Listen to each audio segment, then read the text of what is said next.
오늘은 대량원군 얘기를 해보겠습니다. 고려시대 1002년부터 1010년까지 고려 초기이죠.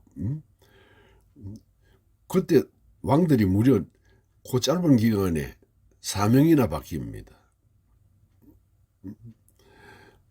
이 천추태후 현해 왕후의 여동생인 현종은, 어머니인 현정 왕후는 자매였고, 왕건의 손녀들이었고, 어머니도 왕건의 딸이었습니다. 너무 어린 나이에 부모를 잃게 된 천추태후와 현정왕후는 내치지 못하고 국내에서 길러준 할머니 신정 황태후의 성씨를 따라서 황부라고 바꾸었지요. 이 두 자매는 경종 왕후과 혼인을 하고 적장자인 아들을 낳았는데, 천추태후의 아들은 목종이 되고 동생 헌정왕후의 왕후는 왕건의 아들인 경종과 이름이 같은 왕후, 당시 유부남인데 삼촌과 사랑에 빠집니다. 당시 고려의 그 혼인 풍습을 보면 왕을 제외한 나머지는 모두 일부 일처제였지요. 이 소식을 접한 성종은 왕국을 경남 사천으로 기양을 보내버립니다. 왕국이 기양을 간 직후에 헌정왕후는 대량원군을 출산하면서 후유증으로 세상을 떠나게 됩니다. 참 기가 막힌 이야기가 아닐 수가 없지요. 그 아이가 바로 왕순이었고, 어린 대량원군은 태어나면서부터 어머니를 잃었던 겁니다. 그 대량원군은 궁에서 태어나서 너무 어리니까 내치지를 못하고 궁에서 살았는데, 자기한테는 숙부인 성종에게 아버지라고 하며 따라다니자 이를 안타깝게 여긴 성종은 대량원군을 아버지가 기양을 간 경남 사천에서 20리 밖에 사찰에 보내집니다. 아버지는 아침에 걸어서 아들을 보며 시간을 보내다 저녁이면 기양처로 가곤 했지요. 기양처에서 그 외출이나 가능하지 외박은 못하게 돼 있었으니까요. 이 아이가 대량원군 왕순이 고려 8대왕 현종이 됩니다. 아버지인 왕욱도 기양지에서 3년 만에 사망을 합니다. 그때 대량원군의 나이가 5살이었습니다. 그때 그 왕위 계승 사항을 보면 5대왕은 경종이고 경종은 천추태후의 남편입니다. 그 사이에서 목종의 나이가 겨우 2살 때 경종은 요절을 하게 됩니다. 하는 수 없이 경종의 형인 왕치를 보위를 잇게 하였죠. 이 사람이 성종이 되는 거지요. 6대왕 성종에게 왕위를 물려주고, 그 후 성종은 천추태후의 아들인 왕송은 궁에 두고 홀로 밖으로 나가라고 하죠. 천추태후는 2살 된 아들을 두고 쫓겨납니다. 그때 또 희한하게도 헌정왕후의 아들이 대량원군이 또 태어납니다. 대량원군을 낳자 헌정왕후는 산후조리가 잘못되어서 죽게 되지요. 그런데 성종은 목종과 현종을 어린 나이 때부터 기르게 되지요. 그게 쫓겨난 천추태후는 파괴성 김치향이 접근을 해서 그 둘은 정을 통하게 되고 사통의 기간이 길어지자 성종은 김치향을 기양을 보내게 됩니다. 그 오빠인 성종이 38세 나이로 또 요절을 하게 됩니다. 뒤를 이어 왕위를 계승한 왕은 천추태후의 아들인 7대왕 왕송, 그때 목종이 18세에 왕위를 계승하자 천추태후는 다시 입궁을 하고 천년의 가을을 이어간다는 천추전을 지어서 천추태후를 묻게 하였죠. 그 천추전에 묻었다고 해서 천추태후라고 하죠. 천추태후는 목종을 섭정을 하게 되고, 관건에 의해서 섭정을 하게 되고, 그러면서 귀양살이하는 김치향을 해금을 시켜서 조정에 높은 간직을 주어서 궁으로 입궁하게 합니다.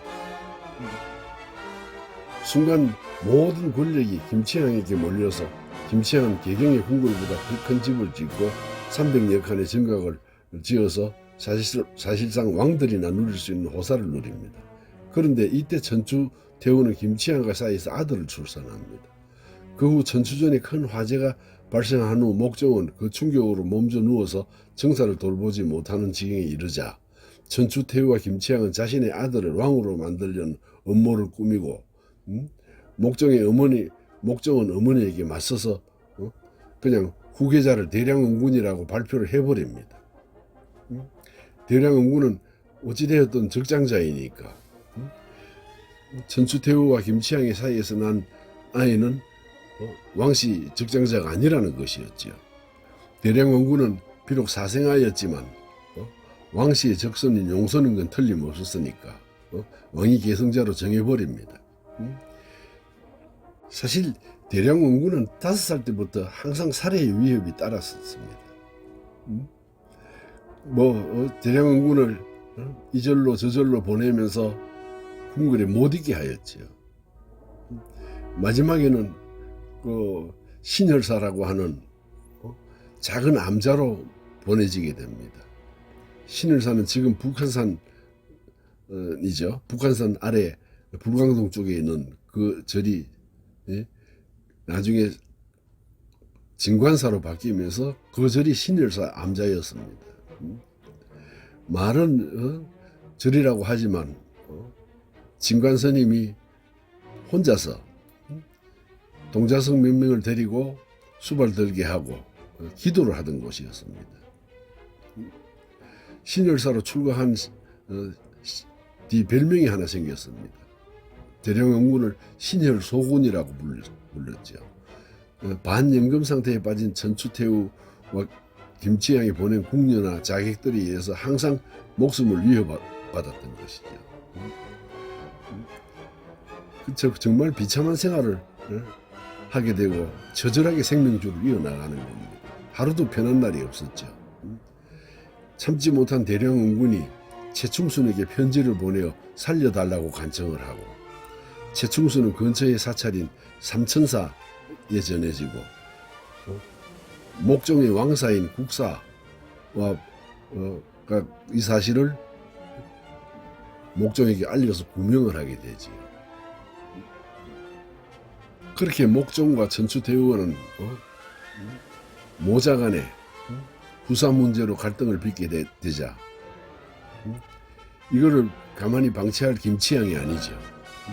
김치향은 엄청난 자금력을 가지고 군사를 모아서 반란을 계획한다는 소식을 접하고 목종은 신임하는 강조 서북면 도순검사에게 와서 궁궐을 지켜라고 명을 합니다. 천추태후와 김치향이 간통하 낳은 아들을 억지로 태자를 만들려는 김치향과 아들을 제대로 두고 볼 수 없어 강조는 5,000명의 군사를 이끌고 왕실로 쳐들어와 김치향과 그 아들을 죽여버립니다. 그까지만 하고 강조가 말았어야 되는데 목종은 그럼 목종이 대량응군을 태자로 삼으려고 했는데 굳이 어머니 천추태후와 함께 기양을 보내면서 목종을 죽여버립니다. 그리고 천추태후는 기양 보내버렸죠. 목종이 죽자 강조는 신열사로 가서 대량응군을 개경으로 데리고 와서 왕으로 추존하여 8대 왕의 즉위를 하지요. 대량응군은 고려 8대 왕인 현종이 됩니다. 그 후 1011년 2차 거련전쟁이 끝나자 진간의 은혜에 보답하고자 신열사 자리에 대가람을 세우고 번듯한 사찰을 지어주고 대사의 이름을 따서 진관사라고 하였지요. 지금도 진관사 삼성강 옆에 나한전이 있는데 그 나한전에서 항일 독립운동 성녀 백초월 스님이 태극기 진본 5장 중 1장과 항일 독립문서 독립신문 종류를 모아서 뒤에 숨겨두었던 것을 몇 년 전에 발견이 되어서 2010년에 국가 등록문화재로 지정이 되었습니다. 여러분들도 시간이 되시면 한번 꼭 들려보시기 바랍니다.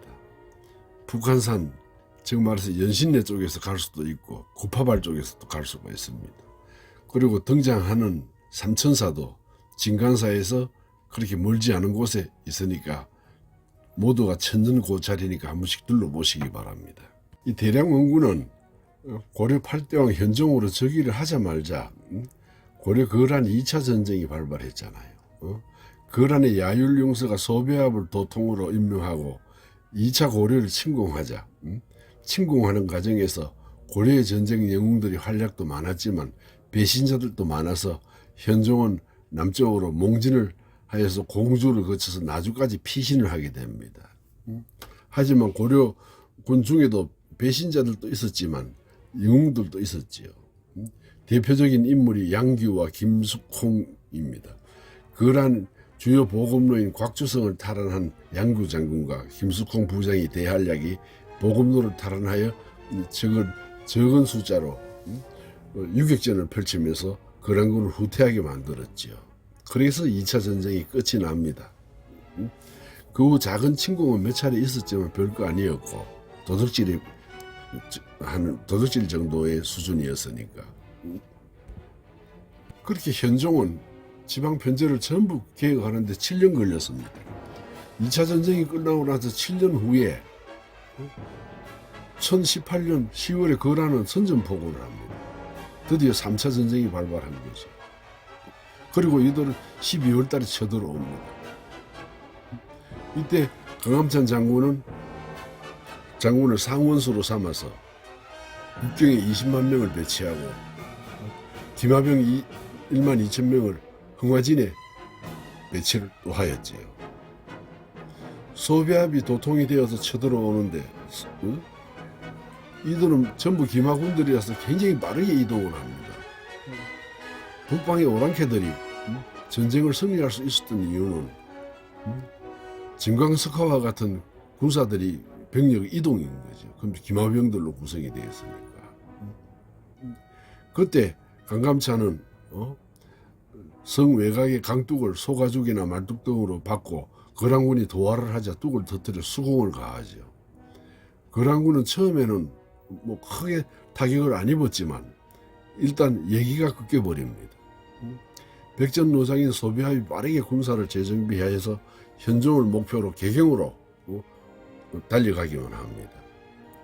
이때 강감찬은 급히 1만 명을 선발 후에 개경으로 급파를 합니다. 신속하게 남하하는 거란군은 급파된 강민천 부대는 소배합의 구미를 들이치기 시작하고 교전이 집요하게 하면서도 거란군은 그렇게 엄청난 피해를 감수하면서도 개경까지 길을 쓰고 갑니다. 그러나 2차 전쟁 때와 달리 현종은 몽진하지 않고 성문을 굳게 닫고 결사항전을 하게 되죠. 그럼 성 밖에서는 청자전술, 식량과 물자를 전부 불태워버려서 보급품을 차단했지요. 소득이 없고 시간이 걸리자 소배합은 성문을 열어보지도 못하고 후퇴를 결정하게 됩니다. 이때 기주대첩이 이루어지는데 거란군과 고려군은 돌아가는 거란군을 타하와 다하 두 강을 사이에 두고 진을 치고 지루하게 작은 전투를 벌이고 있었지요. 이때 김종현, 김하군이 1만 2천 명이 적 후방을 교란하기 시작합니다. 그리고 때마침 하늘이 도와서인지 비바람이 남쪽에서 불어와서 거란 쪽으로 불기 시작하자 김정은은 거란군 후미를 1만 2천 김하병으로 총 공격을 하기 시작을 합니다. 이때를 놓치지 않고 강민첨 대장군이 다시 또 전방에서 공격을 시작합니다. 이 혼란스러운 거란군은 아무리 고도의 훈련을 받았다 하더라도 거의 몰살 직전까지 도달합니다. 소배합이 말과 투구까지 벗어 던지고 도망을 하고 맙니다. 이때 거란군이 살아서 도망간 군사가 불과 수천 명 정도였습니다. 그러면 9만 명 이상이 좀 몰살을 한 거죠. 이게 바로 강감찬이 거둔 귀주대첩이라고 하는 겁니다. 이렇게 귀주대첩을 승리로 이끌고 고려는 그 후 아무도 고려를 넘보는 오랑캐들이 없어서 다행스럽게도 100년간의 평화를 누리고 태평성대를 누리게 됩니다. 그리고 천리장성을 쌓고 그래서 국토를 방어를 하게 되는 거죠. 이때 강감찬의 나이는 73세였습니다. 그리고 강감찬은 82세에 운명을 합니다. 강감찬은 후손 복이 없는지 후손들이 강감찬이 산소를 돌보지 않습니다. 물론 뭐 오래되었습니다만은 그렇지 않은 집안들도 많거든요. 그런데 이 지금 흥덕구 청주시 흥덕구에 있는 강감찬 묘소가 이 강감찬 묘소인지 아닌지도 정확치도 않습니다만 당시 그 발견된 성물들이나 글자들이 다 훼손이 돼서 못 알아보는데도 복원을 해서 보니까 인흥공에 대한 기록이 조금 적혀 있는 것 같아서 강감찬 묘지일 거라고 생각을 하고 거기서 사당을 짓고 봉분을 만들어서 묘지를 만들었습니다. 그래도 이 봉분에도 벌초를 안 합니다. 사람들이. 그 후손들이 없는 거지요. 있긴 있겠죠. 있긴 있는데 돌보지 않는 거죠. 영웅의 산소를 저렇게 버려둔다는 것도 강씨 가문의 문제가 있긴 합니다만 무엇보다도 거란 전쟁을 마감을 하면서 가장 빛났던 사람은 강감찬이었지만 그것보다 훨씬 더 빛났던 사람은 저는 대량원군인 현종이었다고 생각합니다. 짧은 시간에 건국보다도 더 힘들다는 계획을 완성하고 그리고 국가 기반을 튼튼하게 만들고 그 후로는 가족 왕위 계승자들을 왕의 적손자로만 계승하게 하여서 현종의 손들이 480년간 이어가는 고려의 왕권을 꾸준히 유지시켰으니까 제2의 건국을 했고 강감찬과 현종이야말로 고려의 큰 영웅이었다. 그 중에서도 현종이 더 뛰어난 사람이었다는 것을 말씀드립니다. 오늘 재미가 있었습니까? 제가 좀 더듬거리면서 설명을 해서 AI를 쓰지 않고 이렇게 육성으로 해서 그게 잘 안 됩니다. 그래도 재미는 있었을 겁니다. 더 좋은 영상으로 다음에 또 찾아뵙겠습니다. 감사합니다.